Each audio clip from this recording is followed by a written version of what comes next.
دوستو، میرا نام شاہد ہے اور آپ دیکھ رہے ہیں شاہد ویب۔ تمام معزز ناظرین کو السلام علیکم ورحمۃ اللہ وبرکاتہ۔ دوستو، آج کی اس نئی ویڈیو کے ساتھ میں حاضر ہوں۔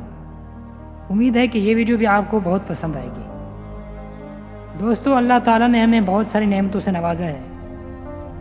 اللہ تعالیٰ کی ہم کسی بھی نعمت کو جھٹلا نہیں سکتے۔ ان تمام نعمتوں میں سے ایک نعمت شمسی توانائی۔ دوستو، شمسی توانائی قدرت کی دی ہوئی نعمتوں میں سے ایک عظیم نعمت ہے۔ جبکہ دنیا بھر کے بیشتر ممالک میں سورج سے حاصل ہونے والی گرمی کے ذریعہ پانی کو بھاپ میں تبدیل کر کے جنریٹر چلانے یا براہ راست سولر پینل کے ذریعے بجلی پیدا کرنے کا کام لیا جا رہا ہے۔ سورج اپنی توانائی ایکس رے سے لے کر ریڈیو ویو کی ہر ویو لینتھ پر منعکس کرتا ہے۔ یہ توانائی اسپیکٹرم یعنی منشور کے تقریباً 40% حصے پر نظر آتی ہے، جبکہ 50% شمسی توانائی انفرا ریڈ اور بقیہ 10% الٹرا وائلٹ کی شکل میں زمین تک پہنچتی ہے۔ دوستو، بعض اوقات ہمیں جس چیز کی طلب ہوتی ہے وہ ہمارے قریب ہونے کے باوجود بھی عقل کی نگاہوں سے اوجھل ہی رہتی ہے، اور اکثر ہم اس کی طرف دیر ہی سے متوجہ ہوتے ہیں۔ شمسی توانائی بھی انہی میں سے ایک ہے جس کے ذریعہ اگر ہم 1 دہائی پہلے ہی بجلی کے حصول پر کام شروع کر دیتے تو شاید دور حاضر میں بجلی کے شدید بحران کا شکار نہ ہوتے۔ وطن عزیز کا شمار دنیا کے ان خوش نصیب ممالک میں ہوتا ہے جہاں سورج کی کرنیں زیادہ دیر تک رہتی ہیں۔ ماہرین کا کہنا ہے کہ پاکستان سال کے مجموعی 356 دنوں میں سے 250 سے لے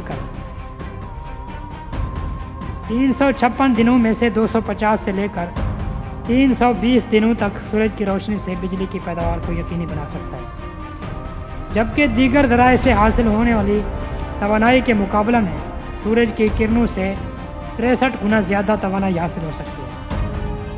شمسی توانائی کو بنیادی طور پر 2 حصوں میں تقسیم کیا جاتا ہے، جن میں سولر تھرمل اور سولر فوٹو وولٹیک یا سولر پی وی شامل ہے۔ سولر تھرمل بجلی پیدا کرنے کا طریقہ ہے۔ اس طریقہ کار میں پانی کو بھاپ میں تبدیل کیا جاتا ہے اور ٹربائن چلائے جاتے ہیں جس سے بجلی پیدا ہوتی ہے۔ گیس یا کوئلے سے چلنے والی بجلی گھروں میں حرارت آگ سے حاصل کی جاتی ہے، جبکہ سولر تھرمل حرارت آگ کے بجائے براہ راست سورج کی روشنی سے حاصل کی جاتی ہے۔ اس طریقہ کار میں دھوپ کی شعاؤں کو ایک نقطے پر مرکوز کرتے ہوئے کسی پائپ میں موجود مائع کو گرم کیا جاتا ہے۔ دوستو، آج کل کھانا پکانے کے لیے استعمال ہونے والے شمسی چولہے سولر تھرمل طریقہ کار سے ہی کام کرتے ہیں۔ کسی بھی عام شخص کے لیے یہ بات قابل غور ہو سکتی ہے کہ سورج کی روشنی سے توانائی کا حصول کیوں کر ممکن ہو سکتا ہے۔ سورج کی روشنی سے بجلی پیدا کرنے والے آلات کو سائنسی اصطلاح میں فوٹو وولٹیک یا پی وی کہا جاتا ہے۔ فوٹو کا مطلب روشنی اور وولٹیک سے مراد بجلی ہے۔ شمسی توانائی سے بجلی کے حصول کے لیے بنیادی عنصر سولر سیل کہلاتا ہے۔ سورج کی شعاعیں جب سولر پینل پر پڑتی ہیں تو سولر سیل یا فوٹو وولٹیک سیل کے ذریعے بجلی پیدا ہوتی ہے۔ فوٹو وولٹیک سیل ایسی ایجاد ہے جو سورج کی روشنی کو تھرموڈینامک سائیکل سے گزار کر بجلی میں تبدیل کرتی ہے۔ اس عمل میں سلیکونز کے آزاد الیکٹرون سورج کی روشنی میں شامل فوٹونز کو اپنی طرف کھینچتے ہیں۔ ماہرین کے مطابق ایک سولر پینل 20 سے 25 برس کے لیے کارآمد ہو سکتا ہے، جبکہ سولر پی وی کی متعدد اقسام بھی کارکردگی کے لحاظ سے مختلف نتائج دیتی ہے۔ سولر سیل کی اقسام میں تھن فلم کنسنٹریٹڈ اور ایکٹیو سولر سیل شامل ہے۔ تھن فلم سولر سیل کو تھن فلم فوٹو وولٹیک بھی کہا جاتا ہے۔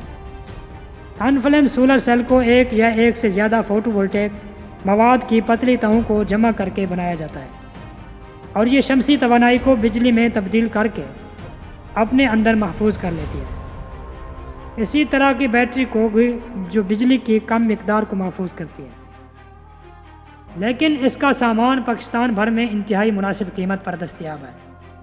سلیکون تھن فلم کے لیے amorphous, proto crystalline, Nano crystalline اور بریک سلیکون کا استعمال کیا جاتا ہے۔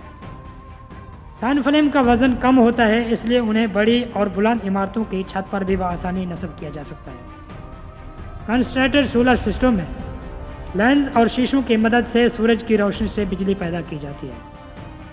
سورج کی کرنیں جب بجلی میں تبدیل ہوتی ہیں تو یہ اسٹیم کی توانائی کے جنریٹر کو چلاتی ہیں، جس کے نتیجے میں برقی توانائی پیدا ہوتی ہے۔ دور حاضر میں کھانا پکانے، پانی گرم کرنے، مکانوں کو ٹھنڈا یا گرم رکھنے یا پھلوں سبزوں کو سکھانے کے لیے شمسی توانائی کا استعمال کیا جا رہا ہے۔ سورج کی یہ کرنیں جب اسٹیم ٹربائن کا استعمال کیے بغیر برقی توانائی میں تبدیل ہوتی ہے تو اسے کنٹرسٹڈ فوٹو وولٹیک یا سی پی وی کہا جاتا ہے۔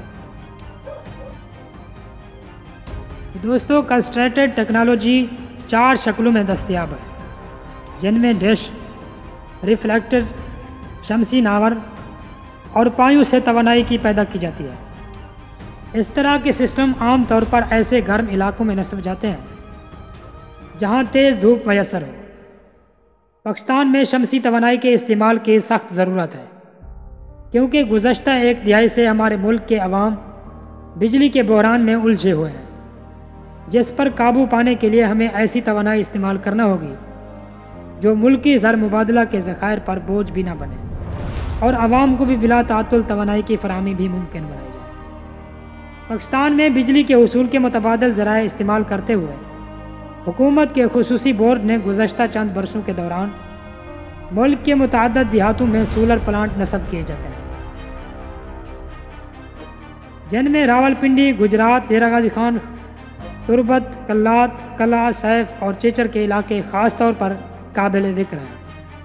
ہمارے یہاں سب سے بڑا مسئلہ جس کی وجہ سے توانائی کے مسائل پر تاحال قابو نہیں پایا جا سکا یہ ہے کہ حکومت کی جانب سے شمسی پینلز نصب تو کر دیے جاتے ہیں، لیکن دوبارہ ان پینلوں کو طرف متوجہ ہی نہیں کیا جاتا، جس کے نتیجے میں یہ کارآمد آلات خراب اور بیکار ہو جاتے ہیں۔ توانائی کی کمی کو پورا کرنے کے لیے پٹرول اور گیس جیسے قیمتی قدرتی ذخائر کے بڑھتے ہوئے استعمال کے پیش نظر 2002 میں پاکستان نے متبادل ذرائع سے بجلی حاصل کرنے کے منصوبے کا آغاز کیا، جس کے تحت ملک کے دور دراز علاقوں کے لیے سورج کی روشنی اور صنعتوں کے لیے ہوا کے ذریعے بجلی پیدا کرنے کے منصوبوں پر عمل درآمد شروع کیا گیا۔ ان منصوبوں کا آغاز ملک میں متبادل ذرائع سے توانائی کے حصول کے لیے حکومتی سطح پر قائم کردہ ادارہ الٹرنیٹو انرجی ڈیولپمنٹ ملک میں متبادل توانائی کے، جس کا مقصد ملک میں متبادل توانائی کے استعمال کو فروغ دینا ہے۔ تو دوستوں، امید کرتا ہوں کہ یہ مختصر سی ویڈیو آپ کو پسند آئی ہوگی۔ اگر پسند آئی تو ویڈیو کو لائک لازمی کر دینا۔ تب تک کے لیے اللہ حافظ۔